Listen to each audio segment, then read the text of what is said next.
Hey guys, it's Carl from r/Roux Cubing. Today's daily discussion was about the 4C. Now, I'm going to try and get this as concise as possible. Hold on, let me get a little comfortable. I'm going to try and be as concise as possible. I don't want this to run on too long. Basically, I'm just going to go over some cube theory and a very tiny bit of my recognition. Now, the reason being I'm saying a very tiny bit is because I have awful recognition when it comes to this, and I do a lot of roundabouts to try and find my piece. Now, if you're first starting Roux and you're having a hard time understanding 4C, basically it's this step, right? And if you want to actually be able to do it, basically it just comes down to this. You have to find this piece which has no connected pieces. And one thing you have to understand is that it is always connected to this. So 1, 2, 3. So it's a 3-piece connection if you were to include centers as a piece. It is always connected to that. So if it's not this piece, here's the 3. If it's not this piece, it would be this piece. And if you were to do an M2 and you happen to see the 3-piece and the piece before and know that it's not that one, you would know it's the next one, or vice versa. Now that you've found this piece, the next step is to pair it with its where it's supposed to go. And the easy way to do this is it's either going to get paired with green or get paired with white. Now I can tell you now it's not going to get paired with green because there's already a green there. If I were to do that, it would just make this shape, and what we want is a line. But if I do it this way, I can actually pair it. Let's look at it from this angle. So from this way, I can actually pair it here, put this white here, and then there we go, right? So that's the idea, is you want to find that single piece. Next, I want to talk about how you're going to recognize before it actually comes up. So it's more of a prediction phase, predicting where it's going to end up. This can get a lot more in depth, but this is going to be the basics of the cube theory. The more you play with it, you can kind of observe and figure out your own little laws. As long as they're reliable enough that you can do it every single time, then you can consider them laws.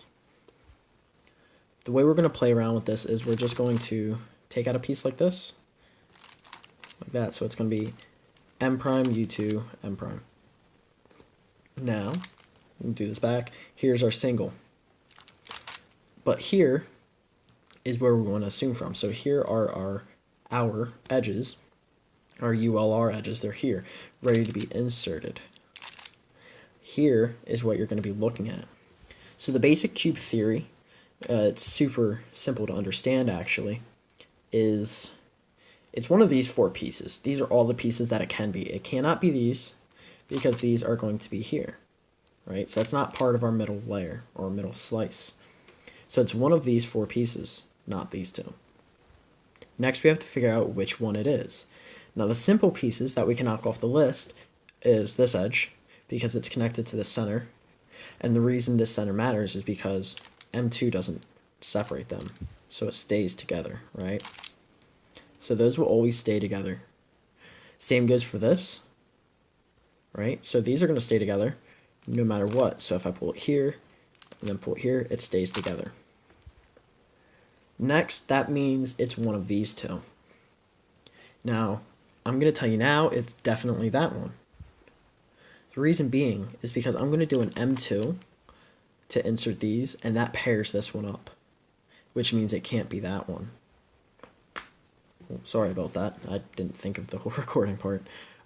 Anyhow, so we know it's not that one, so it has to be that one. And we know it wasn't these 2 because they're connected. Now, I cannot say for sure. I think all the middle ones are always going to be the good ones. That could be wrong, though. I'm not quite sure. Anyhow, let's see. So what else? Here we go. Here's a different setup. Now, I know it's not this one because that's connected. It's not this one because when I do M2, that will be yellow, making this a connected piece. And it might be this one. It might be this one. Or it might be this one. I think it's that one. I'm not entirely sure, and I could be wrong. Let me explain my thinking. So I'm going to do an M2, which will make this yellow. So this is singled out. Then I'll do a U, which will bring this over.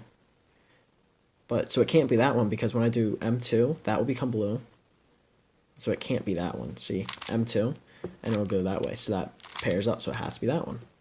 The other way I can tell this is because these match, but these don't. So this being in the middle layer, this doesn't match. I can tell you now, that's the lone piece. So I can insert it and then go through with it. Now I would suggest you go to Kian's or Critical Cubing video. They have a lot more recognition involved, and they're obviously much better cubers than I am. This is just some basics for cube theory. So just keep those in mind, and you can explore it yourself. You might be able to get into it. You might be able to get something that works better than this. And if you do, please share. Again, there's the subreddit you can look onto, or you can do it in the comments. But next up, I do want to show you the other recognition that I have. And I will say this is not completely reliable. And the reason being I'll explain at the end. But for now, let's define two cases. So I call these cases M prime and U2. The reason being is U2 looks like that, so it starts at U2, and then M prime is this one. So M prime is up and down, and the reason I call it that is because you go M prime. U2, obviously the first move is U2. And then there's two versions of each, so we'll call this with the yellow top, or a top color top, like this, so it matches everything. We'll call this A, we'll call this B. Then for M prime, we'll do the same. So top color facing up, that's A, B. Now they're essentially the same thing, so you don't have to worry too much about it. The only difference it's going to make is this step. So we'll start with M prime. This, of course, comes when you're about to insert.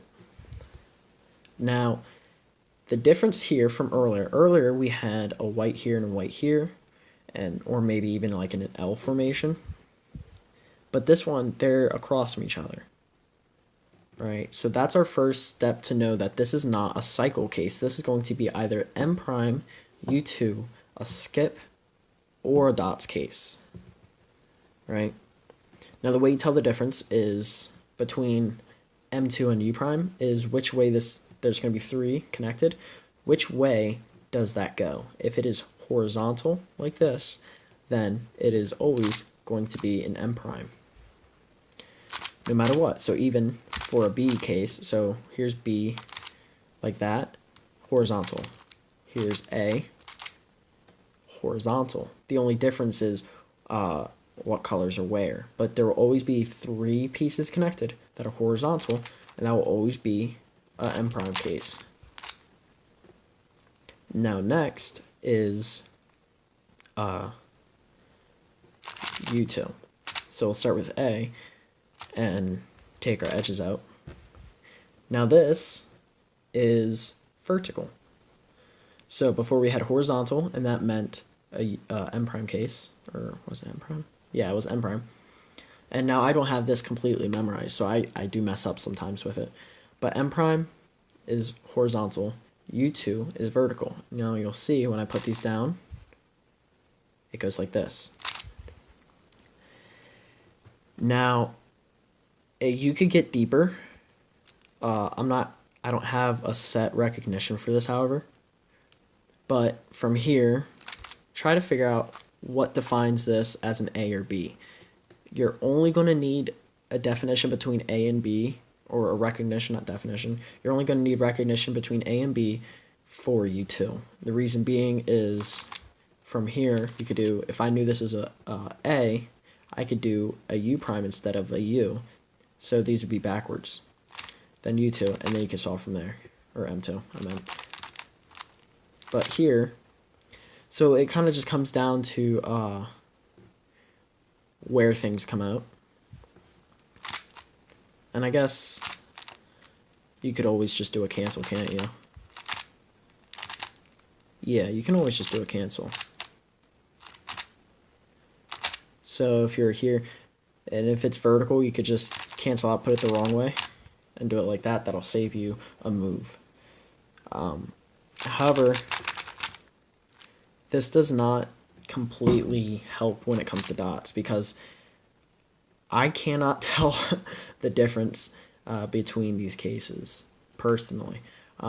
I think, and I haven't done a whole lot of research into it, of course, I think what it has to do with is these don't match, but we still got the line here. So if we do that real quick, so these don't come down, which normally you would have a pair here and a pair here. If we match these up, so what, that was horizontal, which is M prime. Yeah. So here's the difference. So you got these two lines, or these pairs here and here. So if you don't have pairs there, but it's horizontal, then it's a dots case, and you could cancel out. So again, you have horizontal, but it's a dots. So this tells dots. There you go. A skip, however, would look like this. So you would have kind of like, it would be vertical, but these would match. So it's kind of opposite, I guess. Horizontal is either a dots case or a, what was it, M prime. If they match, it's M prime. If these don't have pairs here, if they don't have pairs there, then it's a dots case. This is going to be backwards. So a skip is going to be if there are pairs here and it's horizontal. So we still have pairs here and it's vertical, not horizontal. Let's look at U2. So here's the difference for U2 is it's vertical but still don't match, so that we know it's a skip. And so you should be able to use that for the most part, and that's going to be the majority, honestly. You might get a lot of cycle cases. Technically, there's only like about 4 to 8. I'm going to assume around 4 cycle cases just because of symmetry. But then you also have the 2 cases for, so there's 2 U2 cases. There's A and B, and then there's M prime A, M prime B, dots, skip, and then a skip B, because skip has 2 versions, where this is going to be also considered a skip. So you have this insert, and then that. But yeah, I think that's enough for now. I really suggest going and looking at Critical Cubing and Kian's videos. I'm going to leave them in the description, because criticals is what really got me to understand the cube theory, and understanding the cube theory is what helped me kind of make it my own. Of course, for the cycle case, you're going to need a lot more to go off of, but really it's just coming down to practice and experience with different cases. So I, again, definitely suggest going and looking at them, but I also really suggest just trying to figure it out on your own, because it just makes it that much more fun. Anyhow, if you guys have any questions for any parts that I may have missed, or if you have suggestions like how you do yours, I really would appreciate if you add on to it. Otherwise, if you're a Reddit user, head over to r/RouxCubing, the link's in the description, and subscribe, add some questions there, give some answers. We're always open to feedback, and you can even post your PBs, reconstructions, whatever you want, any sort of news, cubes, or anything. We're really trying to make a really good Roux community to help build upon this great method that we're all struggling to find our way through. So anyhow, that was Carl, and I hope to see y'all next time.